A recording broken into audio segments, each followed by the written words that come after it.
All right, let's get right into it. We're so often taught that good and evil are these huge cosmic forces, right? But what if they're not? What if it's something much more mechanical? Today, we're going to dig into a really fascinating text that uncovers a practical mechanism that governs our interactions. Seriously, this is a tool that could completely change how you see the world. So let's dive in. So this right here, this is the question that kicks off our entire exploration. It's asking us to consider that maybe, just maybe, everything we think we know about morality is just a shadow of a much simpler, more profound truth. And that's the absolute key. We are leaving abstract philosophy at the door. We're talking about a clear, functional system. This isn't about what you should believe. It's about understanding how something actually works. Think of it like putting on a new pair of glasses that lets you see the world with total clarity. Okay, so let's start by building a brand new moral compass. The source material for this says we've been looking at good and evil all wrong, mainly because we've completely missed what they're actually pointing to. They're true vectors. The core idea is just stunningly simple. Good isn't some holy, divine quality. It's just alignment. That's it.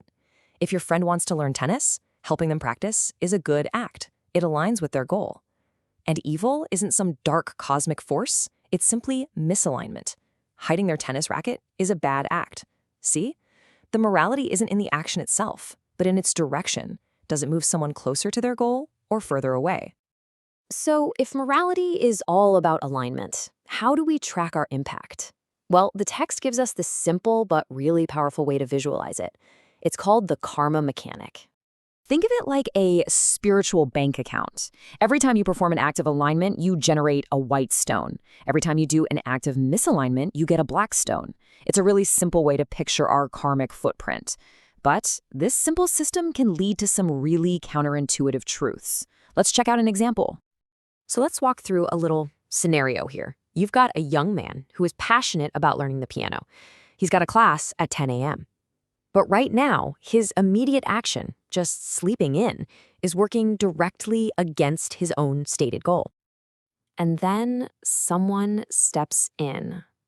Now, on the surface, this sounds pretty harsh, right? Unkind, maybe even cruel. Or social programming immediately wants to label this a negative thing.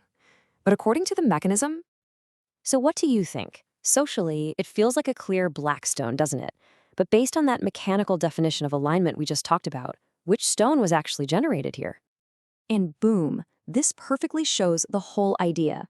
The shout, even though it was unpleasant, served the young man's true, higher goal. It created alignment. So while society might see a black stone, the mechanism sees a white one. It's the outcome, the alignment, not the delivery that defines the act. This whole distinction leads us to an even deeper layer here, the incredible power of intention. It's about looking beyond single actions and asking, what is a person's fundamental driving goal in life?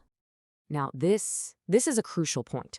A benevolent person's core drive, their whole thing, is to help other people achieve their goals. But a malevolent person's core drive is to prevent them. And this isn't just about being selfish or looking out for number one. For a truly malevolent being, the failure of others is the goal itself. So, what happens when these two completely opposite intentions collide in a relationship? Well, the result isn't some kind of balance. It's a destructive, totally paradoxical loop that can trap even the most well-meaning person you know. Okay, so this is where the trap gets sprung. A benevolent person, let's call them person A, naturally wants to help. It's who they are. They meet a malevolent person, person B, and they instinctively try to align with B's goals, just like they would with anybody else. Let's just trace the logic here, step by step. Look at person A, the benevolent one. Their goal is to help person B succeed. Simple enough? Now, look at person B, the malevolent one. Their goal is to make person A fail.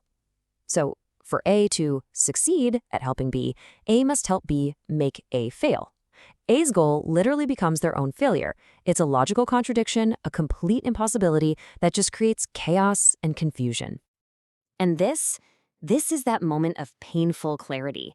It's the breaking point. The benevolent person finally realizes their attempts to help are not only destroying themselves, but they're actually enabling the malevolent person to just keep racking up more black stones, digging themselves deeper into their own negativity. the whole situation is just completely unsustainable. But here's the good news.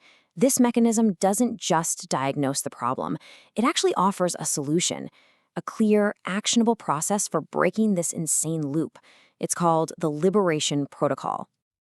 So the path to freedom has 3 main steps. You move from action to truth to release. It's a protocol for completely disengaging from this paradoxical no-win game. So why do these connections feel so impossible to break sometimes? Well, the mechanism explains that the benevolent person, in their effort to help, makes one critical mistake. They try to take ownership of the other person's blackstones. But you can't. You can't take on someone else's karma. The attempt doesn't get rid of it. It just forges this toxic spiritual tether that binds you to them. And here we are. This is the final key, the climax of the whole protocol.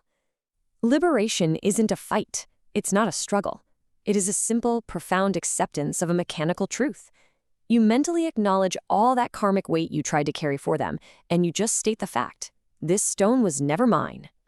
The moment you truly, deeply accept this, that you cannot and never could carry another person's karma, that tether just dissolves.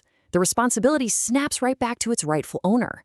The connection is severed, not through force, but through a simple understanding of the truth.